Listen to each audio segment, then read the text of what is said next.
সালাম আলাইকুম প্রিয় দর্শক, সবাই কেমন আছেন? আশা করি ভালো আছেন। সম্প্রতি একটা সমাবেশে তারেক জিয়া বক্তব্য দিতেছে যে মা আয়েশা রাদিয়াল্লাহু তাআলার নেতৃত্বে নাকি বদর যুদ্ধ হয়েছিল। যদি বদর যুদ্ধের ইতিহাস না জানে, সে কেন বদর যুদ্ধের নাম ধরল? সে হয়তো সম্ভাবনা পুরা বদর যুদ্ধের ইতিহাস জানে না। সে বলেছিল কি মা আয়েশা রাদিয়াল্লাহু তাআলার নেতৃত্বে নাকি বদরের যুদ্ধ হয়েছিল।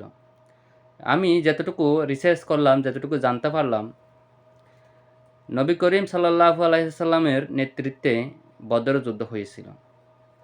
বদর যুদ্ধ যখন হওয়ার আগে রাসূল সাল্লাল্লাহু আলাইহি সাল্লাম খুবই চিন্তিত ছিল।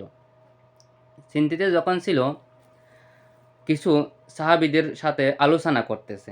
আলোচনা করার পরে রাসূল সাল্লাল্লাহু আলাইহি সাল্লাম খুবই চিন্তিত। এক সাহাবী সেখানে হযরত নেককার রাদিয়াল্লাহু তাআলা একজন সাহাবী, সে বলছিল, রাসূল সাল্লাল্লাহু আলাইহি সাল্লাম, আপনি এত চিন্তিত কেন হলেন যে বদর যুদ্ধ নিয়ে? আপনি আল্লাহ আপনাকে যেখানে নির্দেশ করে, যেখানে যাইতে বলে আমাদেরকে নিয়ে চলেন, আমরা সেখানেই যাব। তো সেখানে যাওয়ার পরে ৩১৩ জন সাহাবী নিয়ে সেখানে যুদ্ধ শুরু হয়। সো আমি বিস্তারিত বেশি কিছু বললাম না। এখানে পানির কূপ যেটা আছে, পানির কূপ এটা সাহাবীয়ল দখল করছিল। অন্য বিপরীত পক্ষে কাফেররা ছিল প্রায় ১,০০০ জন। সেখানে ১,০০০ জন কাফের ছিল।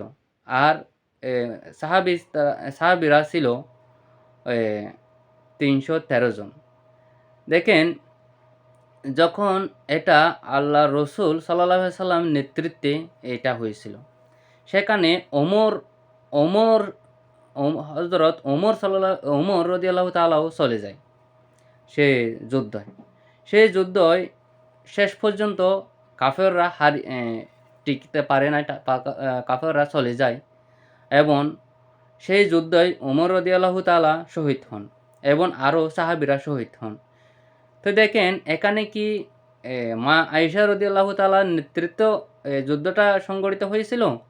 নাকি আমাদের নবী করিম সাল্লাল্লাহু আলাইহি সাল্লামের নেতৃত্বে যুদ্ধটা সংগঠিত হয়েছিল? দেখেন, এরকম যদি ইতিহাস না জানে, তারেক জিয়া এরকম বড় একটা সমাবেশে এরকম কথাটা বলা একদম সঠিক হয় নাই। হয়তো আমি ভালোভাবে বলতে পারি নাই, আপনারা রিসার্চ করবেন, ইউটিউবে যেয়ে দেখবেন, বড় বড় হুজুরদের কোরআন কিতাব দেখবেন এখানে কার নির্দেশে সংগঠিত হয়েছিল। তো আমি এখান থেকে বললাম, বাংলাদেশের সব হুজুররা, সব উলামা কেরামরা এই নিয়ে কথা বলা উচিত ছিল।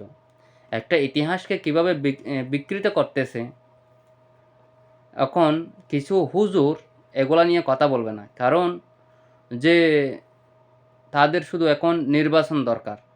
কে কি বলছে, কি না বলছে সেটা নিয়ে মাথা ঘামাবে না। জামাত কিছু বললে সেটা নিয়ে মাথা ঘামাবে। তো বন্ধুরা, তো এগুলা কি তাকে তওবা করা দরকার নাকি ক্ষমা চাওয়া দরকার, আপনারা বলেন?